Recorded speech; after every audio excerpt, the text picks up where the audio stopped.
So this is going to be a review of asymptotes, both horizontal and vertical.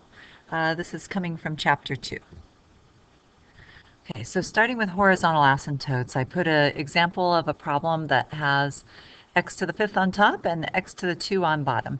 If you're looking for horizontal asymptotes, if you look at the powers in the numerator and denominator, that's basically going to tell you a lot. So my first example is going to be when the power on the top is bigger than the power on the bottom. So if we use our end behavior model, which is just the greatest power of x on the top and greatest power of x on the bottom, you take those two terms and put them in the ratio and simplify it. This new equation that you end up with is basically going to look the same as the original functions equation, at least when you're talking about really big values of x and really small values of x, meaning the horizontal asymptotes. So if I take 3x squared over 5 and I look at the limit as x goes to infinity, then basically I have 3 times a big number over 5, it's still a big number. And if I let x go to negative infinity, then I get basically negative infinity. This tells me that the function is going to go up without boundaries and go down without bound on the other side. So there's not going to be a horizontal asymptote. Again, this is the case when the power on the top is bigger than the power on the bottom. We end up with no horizontal asymptotes. I put down at the bottom, if by chance the top is exactly 1 degree higher than the bottom, so I created another example just over here on the bottom. If I have x to the 5th and the bottom is x to the 4th, the power on the top 1 more than the power on the bottom, you actually get a slanted asymptote or a slant asymptote. They also call it oblique asymptotes. We aren't really going to go into that, I guess, right now. So horizontal asymptotes, this time the case where the top and the bottom have the same degree. So I put an example with an x cubed on top and x cubed on bottom. My end behavior model, I take the term with the greatest power of x on the top over the term with the greatest power of x on the bottom. Reduce it, I just get a constant, 4 over 3, because the powers are the same, the x's completely drop out. So this is going to be an example of an end behavior model that comes out just a constant.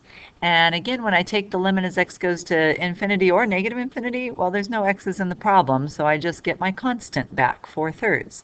So this is going to be a case where I do get a horizontal asymptote. It's the same on both sides, it's 4/3. I tried to use GCalc, online graphing calculator, gcalc.net, to get my graph, and it doesn't handle asymptotes very well.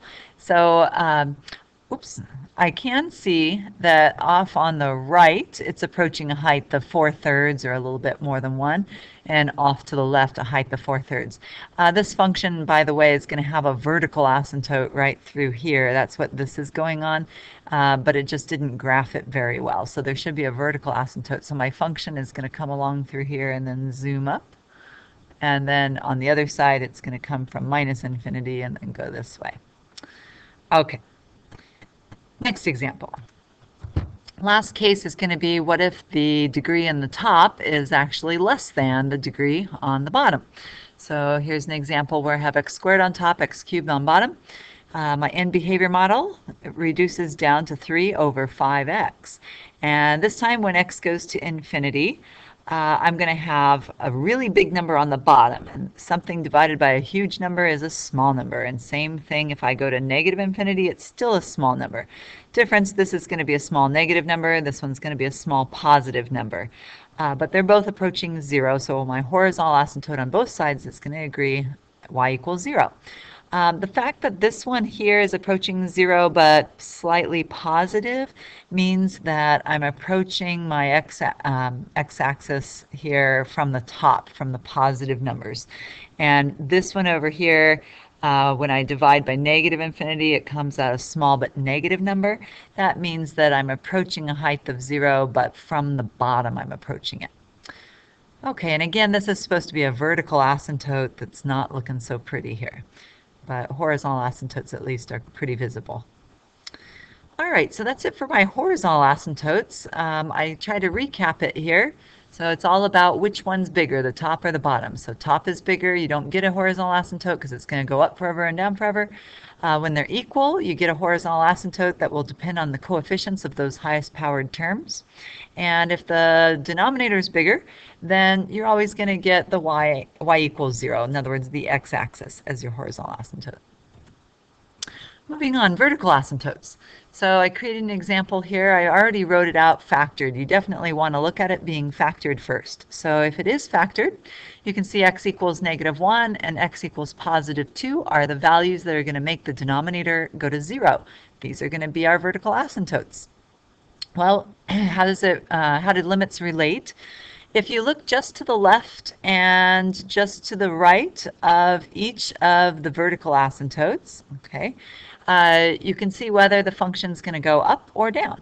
So here I'm looking at -1, approaching it from the left side, and if I plug in a number just slightly to the left of -1, I can tell whether it's going to go up or down. So -1 adding 2 is a positive number, and -1 times 3 minus 1 is a negative number is there.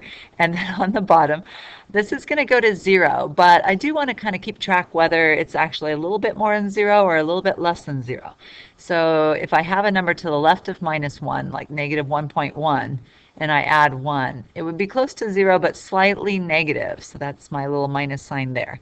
And this one over here, -1 minus 2 is going to be -3 or just negative. So overall, a positive times a negative makes it negative, and on the bottom, a negative number times a negative number makes it positive. So I have negative over positive is negative infinity. Again, the bottom is 0. So when I'm dividing by 0, my overall fraction is going to get really big, and that tells me I've got the infinity.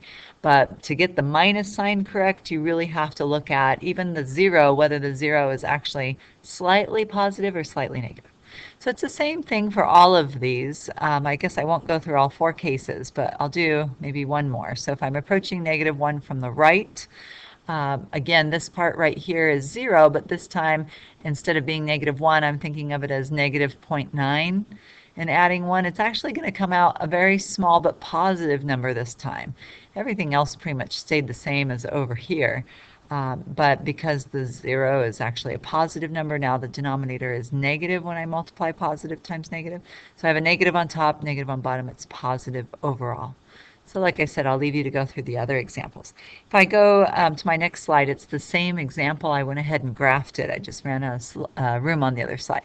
So here's my asymptotes, vertical asymptotes at -1 and again at +2. And the fact that on the left it was going to negative infinity means it's approaching negative infinity. It's going down right here. Approaching -1 on the right came out positive infinity. That's why it's going up on this side of -1. Same kind of thing for my vertical asymptote at 2. Okay. The focus on this was supposed to be vertical asymptotes, but because it has a horizontal asymptote, I thought I'd at least mention. So for this same example here, my M-behavior model would be basically just 3. So it would have a horizontal asymptote at a height of 3. I kind of cropped my graph a little bit, but it should be approaching a height of 3 if you go out far enough to the left, and a height of 3 also if you go out far enough to the right.